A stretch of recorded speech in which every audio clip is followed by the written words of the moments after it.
Hello everyone, welcome to eLearn to be Smart class. As per your Maharashtra State Board new syllabus, we started the 12th Science Biology first chapter reproduction in lower and higher plants. Now the part first. In this chapter first we will discuss the reproduction, meaning of the reproduction. What is reproduction? Re means repeat or again. Production means to make or to form, means repeat to make or again to form, means repeat or again formation. So this is the reproduction. Production of young ones like parents. Reproduction means production of young ones like parents, means mature mango plant produces mango fruit. So this mango fruit produces the mango seed. When this seed get germinate to produce the new plant, and this new plant again get mature and form a again mango fruit. So this is the process of reproduction. Similarly, the other organism also gives rise to young ones of their own kind. So this is the reproduction. Now reproduction, why it is essential, why it is important for us, what is the significance of this. So first is it maintain the continuation of the species or continuity of the life. म्हणजे याच्यामुळे काय होत असते की स्पेसीजचं continuation हे घडून येत असतं. त्याचबरोबर लाईफची कंटिन्युटी ही टिकून राहत असते. त्याचबरोबर काही ज्या स्पेसीज आहेत ज्या आता नामशेष होण्याच्या मार्गावर आहे, तर त्यांना काय करत असतं, हे प्रिव्हेन्शन करण्याचं काम करत असतं. आता प्रिव्हेन्शन म्हणजे काय, की प्रिव्हेन्शन म्हणजे की ते एक्सटिंक्ट होण्यापासून त्याचा बचाव करतो. कोण? Reproduction. So the different modes of reproduction occurs in the different organism. Now the only two particular methods of reproduction are found. First is the asexual reproduction and the second one is the sexual reproduction. Now let me see the difference in between the asexual and sexual reproduction. First, asexual reproduction also known as the apomixis. Apomixis means, apo means without, mixis means mixing, म्हणजे without mixing, and the sexual reproduction means amphimixis. Amphi म्हणजे काय? Both किंवा with. और mixes म्हणजे काय? Mixing. So both the mixing. मग आता याचं मिक्सिंग कशाचं, की जे गॅमेट आहेत, की हे जे गॅमेट हे कोणामध्ये फॉर्म होत असतात? फक्त सेक्शुअल रिप्रोडक्शनमध्ये फॉर्म होत असतात. आणि त्या गॅमेटचं ज्या वेळेला फ्युजन होतं त्यावेळेला ते काय होईल? फ्युजन म्हणजे काय? मिक्सिंग. पण मग असेक्शुअल रिप्रोडक्शनमध्ये इथं मिक्सिंग होत नाही. कारण की काय, की तिथं गॅमेट फॉर्म होत नाही. So the second point is the one parent are involved in the asexual reproduction, and in sexual reproduction two parents are involved. One is male and other is female. Then the third point is the in asexual reproduction does not involve fusion of gamete or gamete formation or sex cell. म्हणजे या ठिकाणी sex sale पण form होत नाही, gamete पण form होत नाही, आणि गॅमेट फॉर्म होत नाही तर फ्युजन होण्याचा प्रश्नच येत नाही.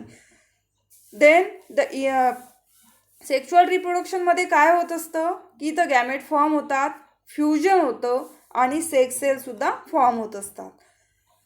Then the fourth point is the it involves the meiosis. Sexual रिप्रोडक्शनमध्ये काय होत असतं, की मिओसिस हे होत असतं, इन्व्हॉल्वमेंट असते मिओसिसची.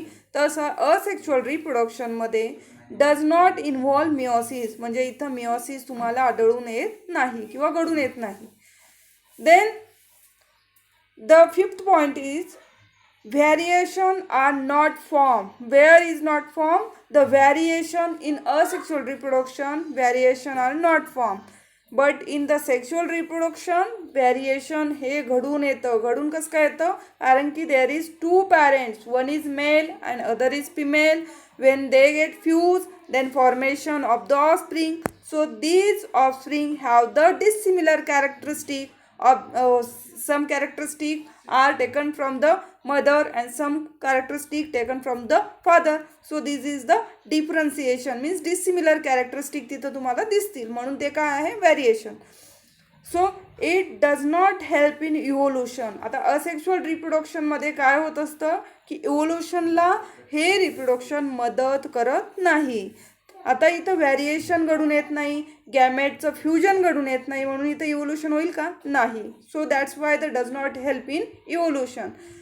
Then in the sexual reproduction it help in evolution, म्हणजे या रिप्रोडक्शनमध्ये इव्होल्युशन हे घडून येतं. थोडक्यात जो ऑफस्प्रिंग तयार होईल तर तो कसा असेल, त्याच्यामध्ये थोडेफार वेगळे कॅरेक्टरिस्टिक हे तयार होतील, म्हणजे ते इव्होल्युशनला काय करत असतील? मदत करतील. Then it is the rapid method of multiplication. Which one is rapid? Asexual reproduction is the rapid, म्हणजे पटपट होणारी मेथड आहे. तशी सेक्शुअल रिप्रोडक्शन ही काय करते? स्लो मेथड आहे, म्हणजे हिला वेळ लागतो, म्हणून ही कशी आहे? Slow method. Then offspring are identical to their parent. जो काही प्रोजेनी जन्माला येईल, जो काही ऑफस्प्रिंग जन्माला येईल, तर ती exactly identical to their parents. and these identical copies called as clone. त्या identical कॉपीलाच काय म्हटलं जातं? Clone. so the clone are formed in the asexual reproduction and exactly identical copy are formed with the help of asexual reproduction. but in the sexual reproduction the offspring are not exactly to their parents. जो काही offspring जन्माला येईल तो त्याच्या parents सारखा exactly identical नसेल. That means the clone are not form. Clone not form म्हणजे इथं क्लोन फॉर्म होतो का? नाही. क्लोन म्हणजे काय की पॅरेंट्स सारखा दुसरा ऑफस्प्रिंग जन्माला येणं, त्याला काय म्हटलं जातं? क्लोन. सो आपण आता असेक्शुअल रिप्रोडक्शन म्हणजे काय की ते डीपली स्टडी करू. The reproduction takes place without formation, fusion of gamete is called as asexual reproduction. थोडक्यात आपण ज्यावेळेला difference in between sexual asexual reproduction बघितलं त्याच्यात ऑलरेडी माहिती दिलेली आहे, पण परत आपण रिपीट करणार आहोत की असेक्शुअल रिप्रोडक्शन म्हणजे काय की असं रिप्रोडक्शन की ज्यामध्ये विदाउट फॉर्मेशन पण होत नाही आणि फ्युजन पण होत नाही. कशाचं? गॅमेटचं. So this type of reproduction known as the asexual reproduction. So by asexual reproduction those organism are produce it is genetically as well as morphologically similar to their parents. म्हणजे आता बघा, जो काही ऑफस्प्रिंग जन्माला येईल तो कसा असेल? त्याच्या पॅरेंट्ससारखा असेल. Identical to their parents means त्याच्यामध्ये कोणतेही डिसिमिलर कॅरेक्टरिस्टिक नसतील. जसं आपण तिथं काय बघितलं? Variation not form. वेगवेगळे कॅरेक्टरिस्टिक तिथं दिसणार नाही. कोणामध्ये? असेक्शुअल रिप्रोडक्शनमध्ये, ज्यावेळेला आपण डिफरन्स स्टडी केला त्यावेळेला. So this offspring are known as clone. Exactly morphologically and genetically similar offspring are known as the clone. So clone हा काय करत असतो? प्रोड्यूस करत असतो. कोण? asexual reproduction. So the different modes of asexual reproduction. First mode is the fragmentation. In fragmentation, what is the fragmentation? Any multicellular organism can break into a fragment due to one or more reason. For example, spirogyra. Spirogyra सगळ्यांनी बघितला आहे. Spirogyra म्हणजे काय? शेवाळ. Algal component आहे तो. त्याच्यामधलं एक स्पेसीचं नाव आहे spirogyra. So these are the filamentous body structure. So these filamentous structure is break into the different fragment. हा जो स्ट्रक्चर आहे हे काय होईल? वेगवेगळ्या ठिकाणी काय होईल? ब्रेक होईल. ब्रेक झाल्यानंतर त्याचे काय होतील? तुकडे होतील, म्हणजे फ्रॅगमेंट तयार होतील आणि त्या फ्रॅगमेंट पासून नवीन एक इंडिव्हिज्युअल नवीन एक स्पायरोगायरा तयार होईल, त्या प्रोसेसला काय म्हटलं जातं, fragmentation. Okay. The multicellular organism can break into a fragment due to one or different reason. So this fragment grow into new individual. So this is the fragmentation. Then next, asexual reproduction is the budding. So budding, it is very common method in the asexual reproduction. ही कोणामध्ये घडून येते, unicellular organism. For example east. In east the जे parent sale असेल ईस्टची, त्याच्यावर अशी छोटीशी outgrowth ही तयार होत असते आणि ती आउटग्रोथ काय होत असते, वाढत असते. म्हणजे थोडक्यात त्याचं रूपांतर कशामध्ये होतं, बर्डमध्ये होतं. मग आता त्या बर्डपासून एक नवीन इंडिव्हिज्युअल तयार होतो आणि ज्या वेळेला तो मॅच्युअर होईल त्यावेळेला तो पॅरेंटल सेलपासून काय होईल, डिटॅच होईल आणि त्याच्यापासून एक परत काय तयार होईल, नवीन प्लांट किंवा नवीन इंडिव्हिज्युअल तयार होईल. So this is the budding. Okay. Then next one is the spore formation. What is spore formation? Spore formation also known as the sporulation. In Chlamydomonas, it is the algal spore. Algal spore म्हणजे क्लॅमिडोमोनास हे काय एक algal component आहे आणि याच्यामध्ये algal spores आढळून येतात आणि ह्या ज्या स्पोर्स आहे या कशा आहेत, motile. Means with the help of this flagella these spores are moved from the one place to the another place. That's why the reproduction are occurs. मग आता याच्यामधल्या ह्या ज्या स्पोर्स आहेत ह्या कशा आहेत, झू स्पोर्स आहेत, मोटाईल आहेत आणि विथ फ्लॅझेला. आता मोटाईल म्हणजे काय, फ्लॅझेला असतील म्हणून ते एका ठिकाणून दुसऱ्या ठिकाणी मूव्ह होतात. Okay. So this is the chlamydomonas. This is the structure of Chlamydomonas. This thread-like structure known as the flagella, and this is the parent cell, means bag-like structure, and this bag-like structure known as the zoosporangium. या zoosporangium मध्ये काय असतात की हे झूस्पोर इथं germinate होतात, इथं तयार होतात आणि तयार होतात आणि तयार झाल्यानंतर ज्या वेळेला ते मॅच्युअर होतील तर तिथून काय होतील, ही सॅक काय होईल, बस्ट होईल आणि तिथून ते काय होतील, बाहेर पडतील. So these are the Chlamydomonas. Then next is the binary याच्यामध्ये स्पोरुलेशनमध्ये अजून दुसरी एक स्पोर आहे, फंगल स्पोर. आता फंगल स्पोर कोणती म्हटली की जाईल, तर आता एक्झाम्पल दिलं आहे मी तुम्हाला कोनिडियाचं. It is non motile without flagella. आता ह्या ज्या स्पोर्स तुम्हाला दिसत आहेत ह्या कशा आहेत, नॉन मोटाईल म्हणजे विदाउट फ्लॅझेला आहेत त्या, म्हणून ते एका ठिकाणून दुसऱ्या ठिकाणी स्वतःहून जाऊ शकत नाही. They are move from one place to the another place with the help of different types of agents like the wind, air, water, etc. So the different types of agent. So and when this spore deposited on the substratum, they get automatically germinated and they form a new spores. So this is the example of the conidia. Okay. Then the next sexual reproduction is the binary fission. So what is binary fission? Bi means two, nari means nucleus, means two nucleus, division of two nucleus. In common unicellular organism or parent cell divide to produce two equal cell. Means common unicellular organism आपण कोणता घेतला आता तुमच्या slide मध्ये amoeba घेतला आहे. Amoeba ज्या वेळेला त्याचे एक्झॅक्टली दोन भाग होतात त्यावेळेला त्या एका अमिबापासून किती अमिबा तयार होतील, दोन डॉटर सेल, दोन अमिबा तयार होतील. Okay.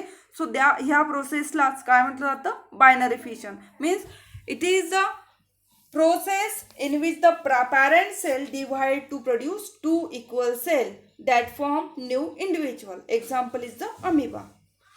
Now the vegetative propagation.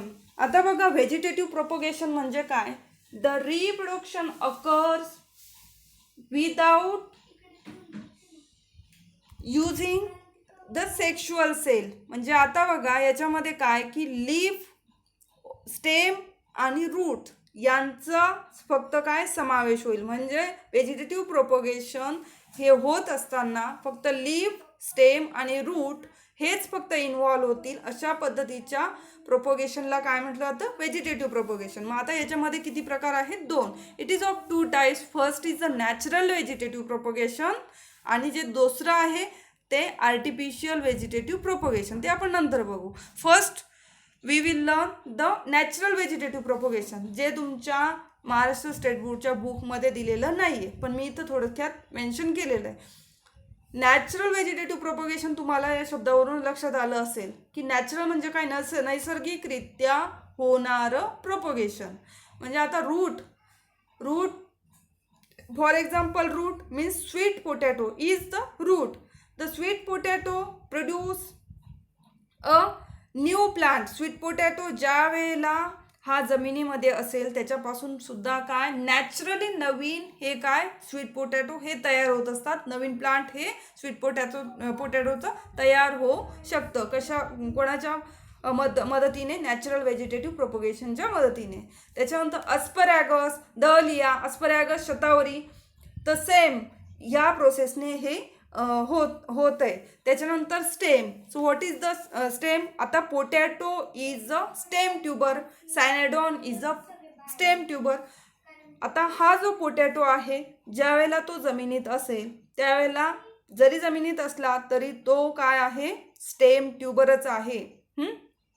तर त्याच्यामधून काय येत असतात, छोटे छोटे नॉचेस तुम्हाला दिसत आहेत आणि तिथून ॲटोमॅटिकली छोटे छोटे बर्ड हे बाहेर येतील आणि तिथून प्लांटलेट्स हे तयार होतील naturally. So this is the natural vegetative propagation. Then rhizome, turmeric, हळद तुम्हाला माहिती आहे. त्याच्यानंतर बल्ब, ओनियन माहिती तुम्हाला. So same. So these are the example of the stem tuber. Then the leaf, bryophyllum. Bryophyllum सगळ्यांनी बघितलं आहे, पानफुटी. म्हणजे थोडक्यात त्या झाडाला त्याच्यासारखंच नवीन लीफ येतं आणि ते लीफ ज्या वेळेला डिटॅच होईल किंवा ते लीफ डिटॅच झाल्यानंतर खाली पडलं तरी त्याच्यापासून काय नवीन त्याला लीफ येत असतं. So this is the bryophyllum. Okay. So these are the figure of the bryophyllum, sweet potato, dahlia. Okay, the sweet potato look like this. These are form again a new plant. Dahlia again to form the new plant, and this is the bryophyllum. In this bryophyllum leaf form the small plantlets, and this plantlet get detached. म्हणजे समजा हे plant काही कारणास्तव काय झालं, तुटलं आणि तिथे खाली जमिनीवर पडलं तर त्याच्यापासून काय होईल, परत एक नवीन प्लांट तयार होईल. किंवा मग याच प्लांटला नवीन असे छोटे छोटे प्लांटलेट्स तयार होऊन एक नवीन प्लांट्स हे तयार होत असतात. Okay. So this is the bryophyllum. Now the artificial methods of vegetative propagation. आता ती आपण बघितली नैसर्गिकरित्या, म्हणजे तिथं नॅचरली सगळी प्रोसेस होत असते. आणि ही कोणती आहे, आर्टिफिशियली. म्हणजे इथं आपल्याला एखादं प्लांट लावायचं आहे, तो त्याच्यासाठी आपल्याला काय करावं लागेल, प्रोसेस करावं लागेल. So it is the artificially vegetative propagation. The first artificial vegetative propagation is the cutting. So what is cutting. The small pieces of the plant,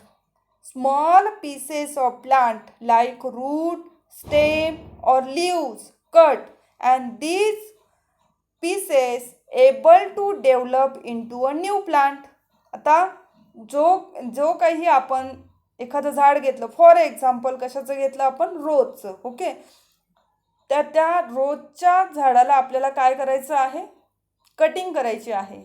आपल्याला समजा आता एखादं झाड आहे रोजचं आणि ते रोजचं झाड घेतलं आणि आपल्याला ते काय करायचं, लावायचं आहे. मग त्याच्यासाठी आपल्याला जास्त बळ असलेलं, म्हणजे असं रोजचं हे फ्लावरचं झाड आपल्याला सिलेक्ट करावं लागेल की जेणेकरून त्याच्यावर जास्त बळ असतील. Many birds are available on that plant and this plant get cut and sown into the soil. So cutting is the most convenient and the cheap method of propagation. ही काय आहे, कन्व्हिनियंट आहे आणि चीप मेथड आहे कशासाठी, प्रोपोगेशनसाठी. Okay.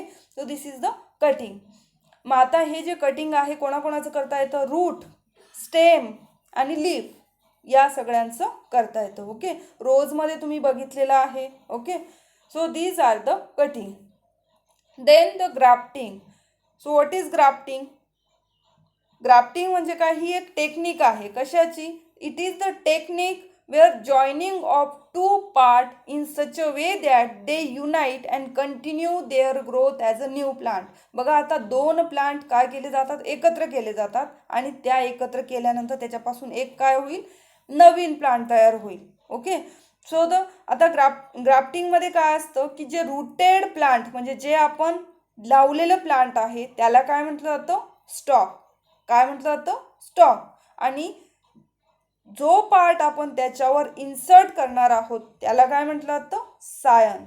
म्हणजे जो पार्ट आपण त्याच्यावर जॉईन करणार आहोत त्याला काय म्हटलं जातं? सायन. म्हणजे स्टॉक आणि scions get jointed in such a way that this technique are known as the grafting. Okay, in grapes, mango.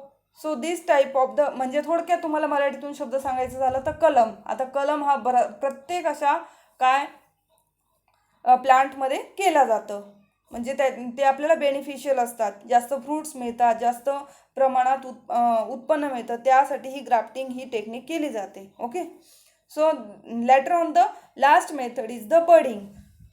What is budding? The grafting in which the single bud with a small part of a bark living tissue is grafted on a particular stalk. So the cambium play important role in grafting is not possible in monocots. आता बघा की budding म्हणजे काय? की budding म्हणजे काय? समजा आता तुम्हाला एखादं रोजचं प्लांट घेतलं आहे आणि रोजच्या प्लांट तुमच्याकडे आता व्हाईट कलरच्या रोजचं प्लांट आहे आणि त्या प्लांटला तुम्हाला पिंक कलरचे फ्लावर आणायचे आहेत. म्हणजे कसं काय आणणार आहे तुम्ही? तर healthy pink colour flower plant रोजचं तुम्ही सिलेक्ट करणार आणि तिथून त्याचा बड काढून आणि इकडे काय करणार आहे तुम्ही?